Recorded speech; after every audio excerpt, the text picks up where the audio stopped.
Milí kamaráti, vy si asi ani neuvedomujete, aké je to dôležité, že ja z toho svetielka oslepnem.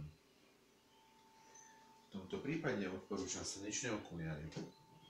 Aha, nie, je zima, to sa nesmie. Vidíte, máte pravdu.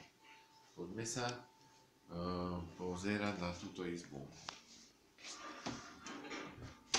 V tomto prípade som pripravil DVD Kozmotrón, ktoré je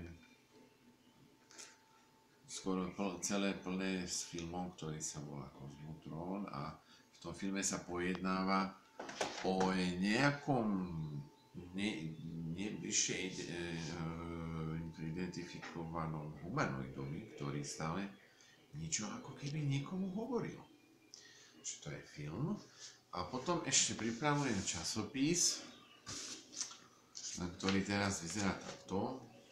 A môžeme si zatiaľ pozrieť, čo tam je. Takže napríklad v tom časopise, ktorý máme asi 40 strán a rozmnožíme ho pre deti, že také všelijaké obrázky. No, že za 2 roky to bude už preukázateľnej prototypovej verzii, predpokladám. Takže toľko odo mňa. Ja som Matej.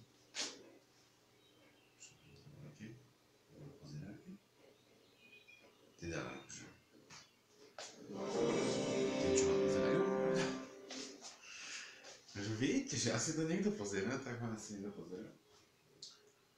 No a že to je všetko. Ahoj, čau. Ešte vám ukážem skateboard. Toto je skateboard. No a tam je gitara. Ahoj.